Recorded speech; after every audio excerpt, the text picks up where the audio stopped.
Assalamualaikum warahmatullahi wabarakatuh. Waalaikumsalam warahmatullahi wabarakatuh. Good morning everyone. Ketemu morning, lagi ya Miss Anis. Ketemu lagi kita di bahasa Inggris pertemuan keempat ya. Iya. Well, hari ini we will talk about writing memo. Jadi hari ini kita akan bicara tentang bagaimana menulis memo dalam konteks bisnis. Nanti kita akan fokuskan bagaimana susunan-susunan apa saja yang harus ada dalam memo dalam konteks formal, dalam konteks bisnis. Well, Mbak Anis. Oh ya. Okay. Jadi ini nanti di pertemuan kali ini kita akan membahas ini ya, bagaimana cara kita memahami memo. Jadi memo itu yang gimana, nanti isinya apa. Lalu juga di setelah kita bisa memahami, kita juga belajar bagaimana cara menulisnya. Jadi nggak hanya memahami tapi juga menulis, ya Miss ya? Yes. Ya. Nah, sekarang kita ke ini dulu ya, yang pertama dulu. Memo itu apa sih Miss sebenarnya, Miss? Oke, memo itu kalau kita artikan itu a brief written message, artinya pesan singkat yang tertulis. Jadi pesan singkat selalu tertulis ya. Memo itu tertulis, ada secari kertas, Iya, pakai kertas. Pakai kertas.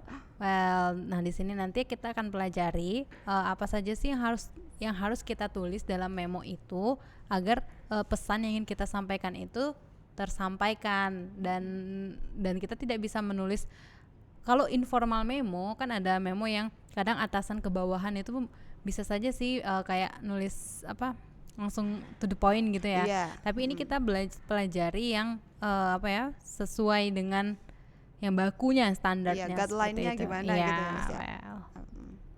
Dan the aims of writing memo maksudnya adalah tujuan kita dari menulis memo ini apa saja sih. Ternyata ada beberapa tujuan dalam menulis memo. Yang pertama itu to inform, artinya memberi informasi. Yang kedua ada to give suggestion, memberi saran. Yang ketiga to instruct, memberi perintah. Kayaknya kalau yang memo itu paling sering kayak memberi perintah nggak sih, Miss? Iya. Jadi misal memberi perintah untuk perintah tapi polite ya. Iya, harus sopan. Gimana caranya kita tuh nyuruh tapi polite gitu, iya, tidak menyinggung perasaan nanti. Iya. Seperti kita meminta tolong. Well, dan yang terakhir to communicate the ideas. Jadi bisa juga memo ini kita gunakan untuk menyampaikan ide. Nah, seperti apa? Silakan Miss Anis. Iya. Nah, ini ya, sekarang kita masuk ke parts of memo. Jadi bagian-bagiannya. Ternyata memo itu enggak asal nulis ya Miss ya kita ya. Jadi ada bagiannya, dari yang paling atas dulu itu kan ada to. Nah, itu nanti untuk the receiver-nya. Penerimanya dulu siapa. Lalu from-nya yang menulis kan, bisa kita yang menulis atau mungkin siapa ya, biasanya kalau di perusahaan yang nulis siapa ya Miss ya? Mungkin manajernya. Iya, general manager gitu misal. Lalu sisinya itu ini ya, untuk penerima lain. Kalau memo itu kita kasih tidak ke satu orang kan, kita forward ke semua ke beberapa orang. Jadi mirip dengan email itu loh, ada tuh ada sisi gitu. Lalu yang di bawahnya lagi nanti ada date, tanggalnya. Nah, penulisannya itu ya April, contohnya itu April 18 2008. Itu bisa aja diubah ya Miss ya, jadi ke tanggal yang bahasa Indonesia ya, yang 18 April 2008. Formatnya tergantung format mana yang mau kita pakai. Dan tidak masalah, semuanya benar gitu. Kemudian ke yang kedua itu yang selanjutnya adalah subjeknya, the reason for writing memo. Jadi alasannya, atau bisa juga ini ya, topiknya, intinya tuh apa gitu. Jadi ketika kita melihat sebuah memo, kita langsung tahu, topiknya itu ini, memo itu membicarakan tentang ini gitu. Lalu yang pasti yang terakhir adalah the body, isinya apa. Nah, kalau di contohnya ini isinya apa Miss ini Miss? Coba dibacakan. Oke. The JSKL marketing presentation you prepared last week to showcase our new product line was exceptional. Ini dia menunjukkan apa ini ya? Achievement ya itu ya. Exceptional itu luar biasa kan ya artinya. Jadi maksudnya presentasi yang kamu siapkan minggu kemarin itu ternyata bagus banget gitu. Bagus banget. Jadi kayak ini lebih ke kayak memberi selamat gitu ya Mas ya. Ternyata bisa juga ini. Your enthusiasm, sales strategy, and product knowledge were impressive and certainly sealed the deal with Mr. Lockhart. Jadi kita memberi pujian ya, pujian atas kerja ini kan diberikan kepada sales staff. Yang memberi itu Karen Murray. Nah mungkin Karen ini memberi job kepada si sales staff. Nah kerjaannya itu adalah presentasi marketing itu. Dan kerjanya itu bagus. Jadi dia ini memberi pujian dan bawahnya thank you for your outstanding work and dedication. Oh ini adalah ternyata kayak thank you letter ya. Ucapan terima kasih. Bonus check will be distributed next week. Nah kalau yang itu apa ini? Keren. Memberi informasi ya berarti ya ini ya. Yang jadi ini. Jadi disampaikan bahwa dia akan menerima bonus karena kerjanya yang exceptional itu. Wow. Ya kan dari subjeknya kan udah kelihatan ya itu customer presentation. Jadi memang nanti isinya itu ya tentang customer presentation itu gitu. Nah kayak tadi kan ternyata presentasinya itu bagus, presentasinya itu exceptional gitu, bagus sekali. Nah makanya siapa sendernya tadi, Karen Moore itu dia memberi ucapan selamat dan menginformasikan bahwa nanti ada bonus. Wah seneng banget ini, ada seneng bonus. Seneng banget kalau memonya kayak gini ya.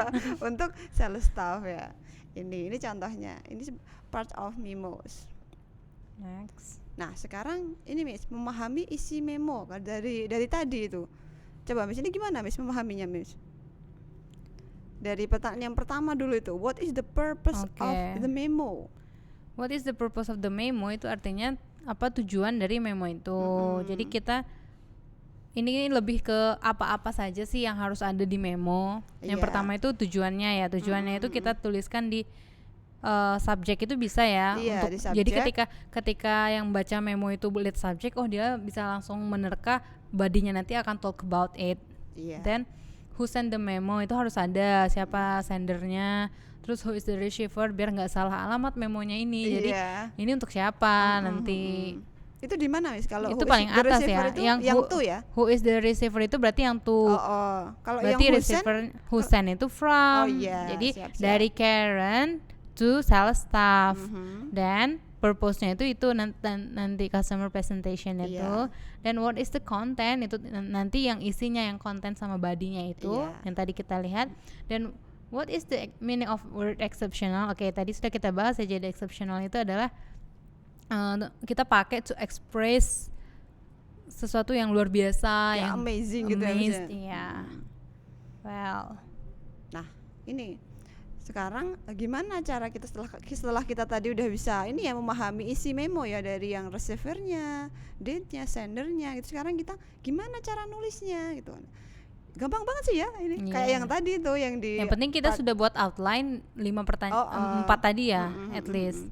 Ini di part-partnya itu harus contoh isinya tuh gini ya. Contohnya tuh yang pertama yang di receivernya itu yang dari tuh tadi loh, yang itu bisa tuh Mr. Ray. Nah itu misalnya hanya untuk satu orang gitu. Misal dia itu marketing manager, dari general manager ke marketing manager misal gitu.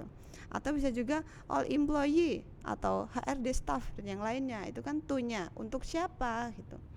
Lalu yang kedua nanti kita tulis sendernya. Di sender itu kita ini ya kata-kata yang dipakai itu from-nya. From, dari siapa, yang menulis siapa, Anda itu siapa gitu. Sender ini harus kita tuliskan nama atau boleh jabatannya Miss?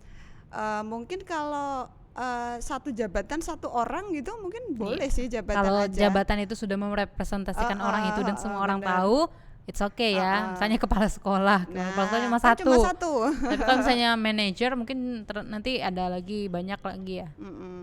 Kemudian di date-nya ya, di tanggalnya itu, nah tadi ya yang seperti sudah disampaikan tadi ya, boleh 2 ya, boleh September 23 atau bisa dibalik ya 23 September 2020 sama aja. Jadi boleh milih, terserah sih. Biasanya yang paling lebih sering yang mana Miss ini Miss? Kalau yang dalam English konteks yang month dulu. Iya, yang pertama ya Miss ya.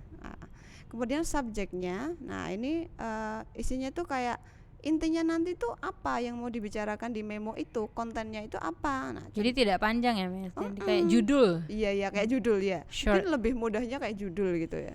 Contohnya itu bisa this year achievement. Achievement tuh apa Miss? Achievement. Pencapaian tahun ini atau delayed meeting. Penundaan. Meeting yang ditunda dulu. Nah, nanti kemudian setelah di subjek di bawahnya kita ada kontennya. Apa kontennya? Nah, contohnya itu this year our sales skyrocket. Skyrocket. Apa itu? bla bla bla. Iya, itu maksudnya itu skyrocket itu meningkat dengan tajam gitu loh. Itu kemudian this meeting will be delayed due to. Nah, itu yang untuk subjek yang tadi ya, yang delayed meeting itu ya. Rapat ini akan ditunda karena apa gitu. Oke, so yang harus kita ingat, memo ini brief message ya tadi kita bilang, jadi harus semaksimal mungkin poin-poinnya itu adalah kita tuliskan dalam message yang singkat, jadi nggak boleh panjang-panjang kayak surat. Kalau email kan masih bisa lebih panjang ya kita nulis email, walaupun kita juga harus memikirkan komponen-komponen yang ada. Tapi kalau memo itu kita tulis sesederhana mungkin, sesingkat mungkin, tapi yang mau disampaikan itu padat gitu, maksudnya jadi tersampaikan singkat, padat dan jelas gitu. Kalau panjang nanti malah bingung nanti yang males mau baca bacanya. ya. Ini apa ya, panjang banget ini, nggak jadi. Well, Nah, ini template-nya sekarang. Nah, template-nya sama sih ya, mau di bahasa Indonesia juga gini ya, Miss ya. Bahasa Indonesia juga gini, hanya kalau di bahasa Inggris ya tinggal di bahasa Inggris kan. Nah, gimana contohnya? Ini kita contohkan gimana cara kita menuliskan memo. Nah, contohnya ini. To marketing staff.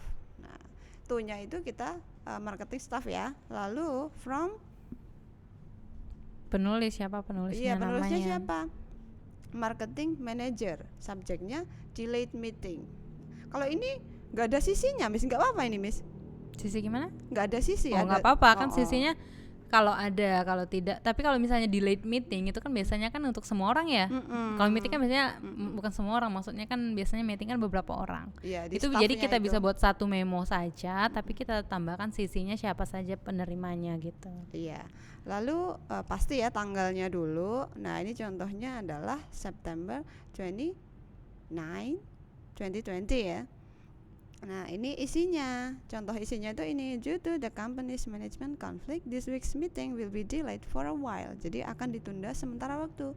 Further notice will be informed as soon as possible. Nah, kadang di memo itu ada ini ya, singkatan-singkatan gitu ya, Miss ya. Iya, nggak Karena apa-apa. memang harus singkat gitu. Kalau panjang nanti jadi apa ya? Cerita nanti jadi novel nanti kalau panjang. Iya, kemudian jangan lupa diberi thank you for your understanding. Jadi kayak ada ucapan terima kasih karena sudah membaca memo ini. Ya tapi enggak wajib sih. Optional. Nah, optional. Ini contoh apa ya? Generalnya ya. Jadi enggak semua memo itu harus seperti ini, tapi ini contoh yang paling sering dipakai gitu aja. Nah, sekarang tipsnya, Miss. Well, tips menulis memo tadi yang pertama ya, yang udah saya sampaikan juga, tulis subjek memo dengan jelas. Oke, tulis subjek memo dengan jelas itu biar ketika receivernya menerima memo itu bisa langsung lihat ke subjek dan langsung tahu poin dari memo itu bakal talk about apa. Dan yang kedua, tampilkan poin utama terlebih dahulu. Seperti tadi contohnya, due to the company's management conflict. Jadi poin utamanya itu karena ada konflik manajemen, makanya meeting kita ini ditunda. Jadi poinnya dulu, terus baru apa yang ingin kita sampaikan. Jadi nggak basa-basi dulu ya, Miss ya? Nggak pakai basa-basi good morning. Nah, kita nggak pakai good morning, hope you nanti malah bingung ini yang baca. Ini malah sapa dulu, ini ngapain ya? Nggak perlu ya. Jadi kita langsung to the point. Dan yang terakhir, buatlah secara singkat dan jelas seperti yang kita bicarakan tadi, sesingkat mungkin tapi jelas apa yang kita mau sampaikan, attention kita itu tujuan kita itu tersampaikan. Jadi poin-poinnya itu apa harus ditulis dengan jelas dan paling utama ya di depan gitu. Jadi ketika misal ya dia itu hanya punya waktu 5 detik buat baca itu memo.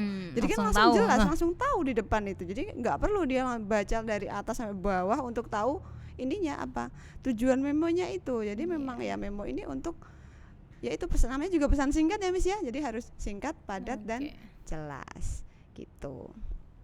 Oke, sudah cukup. Wah, ini sudah cukup. Cepet banget ya. Iya, nggak apa-apa. Yang penting harapannya kita teman-teman semua bisa paham, bisa ngerti poin-poin yang harus ada di memo dalam bahasa Inggris ya. Nanti suatu saat misalnya kan dalam posisi jadi manajer mau ngasih memo ke temennya bisa apply ini. Jadi bisa di rumah bisa latihan, mau ngasih memo atau ke saudaranya dibuat memo buat Iya. latihan. Atau nanti mungkin kalau masih ada pertanyaan bisa ke Google Classroom ya, Nanti Miss ya. kita Iya. diskusi. Kan Nanti tetap diskusi lebih ada lanjut di diskusi. sana. Well, thank you so much for your attention, for your untuk kehadiran kalian. Cooperation ya, Miss ya. Terima kasih, semoga bisa dipahami. Nanti kalau ada selanjutnya pertanyaan kita akan bahas di Google Classroom. Well, see you. Thank you so much. Assalamualaikum warahmatullahi wabarakatuh. Waalaikumsalam warahmatullahi wabarakatuh.